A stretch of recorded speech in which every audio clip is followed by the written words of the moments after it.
What's going on, nation? I'm Scott from MuscularStrength.com, and we're continuing the How Not to Train series today with back. And there are so many different exercises and hand positions that you can use when training back that oftentimes you guys are left confused and with zero gains by the time you've done your workout. But not today. And if you missed the first video in this series on chest, I will link to it in the end cards of this video, so make sure you watch until the very end. And if you would like to view the article version of this video or any of my past videos in general, just download my app, Muscular Strength. So what makes training back so complicated? Well, it's because we have a lot of muscle groups to attack. There's the lats running down the sides of the body. We have the inner back muscles like the rhomboids, lower and mid traps, lower back, and the upper back, which includes traps and rear delts. But don't worry about all that, because I'm going to clear it up in the next 5 minutes with these 3 tips. Tip number 1, cheat more, less proper form. Guys, the first mistake most of us make, and this even included me for a time, is training your back with strict and proper form. Now, don't get me wrong, training with proper form is crucial for beginners when it comes to any muscle group. But after you've been training for a while, you'll quickly realize the key differences between training your back and training any other muscle groups. Your back benefits more from overloading with heavier weights and focusing on the eccentric portion of the range of motion.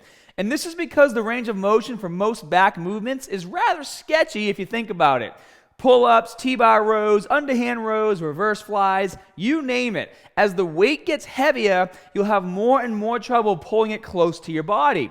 But if you take advantage of cheat reps or slight momentum on the concentric portion of the movement and then focus on controlling the negative, you can safely overload your back with more weight and see significant progress. Tip number 2, do not waste your time with too many back movements. I keep my training style and advice simple, but not minimalistic.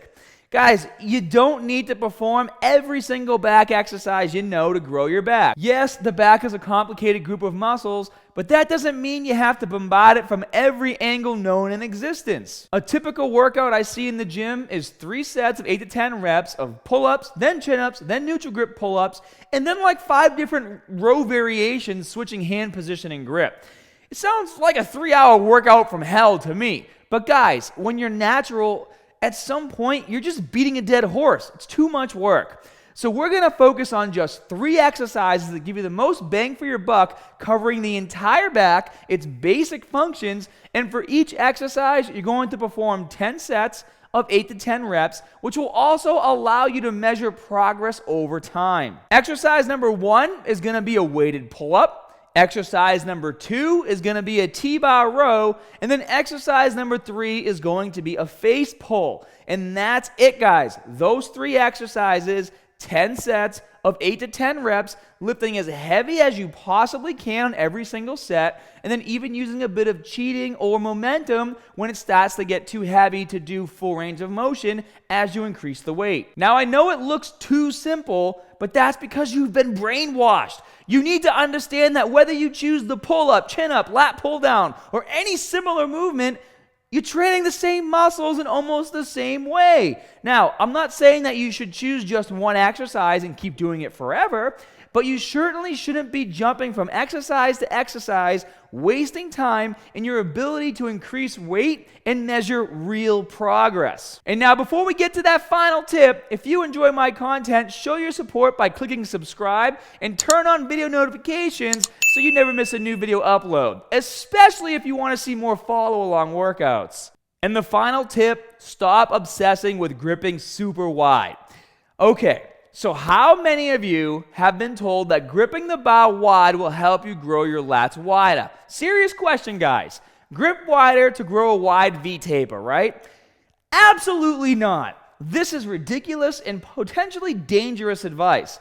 The only thing you're achieving by using a wider grip is less range of motion and more strain on your shoulders. Now, you might be able to lift more weight due to the smaller range of motion, but you're better off using a cheat rep or slight momentum, because at least that way you can take advantage of full range of motion during the eccentric portion of the movement, which, as we discussed, is where you're going to get the most benefit when doing back exercises. Also, when you widen your grip, your elbows will flare out more, which leads to less biceps activation and more strain on your shoulders. So if you're experiencing shoulder impingement pain, now you know why. The only thing that makes your lats wider is bigger lats.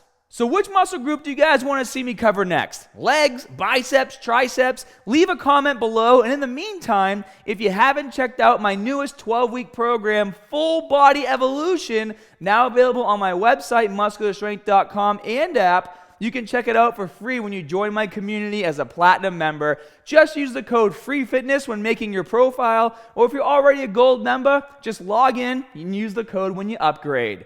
No gimmicky workout, guys, just straight to the point gains. And as always, more good stuff coming soon. See ya. All right, guys, as promised, if you missed the first video in this series on how to not train your chest, check out this video over here. And if you're still not seeing progress, it could probably be your meal plan. And if that's the case, click the video below and I'll show you exactly how to count your macros based on your body type and goal. Hope you guys have a great day. I'll see you next time.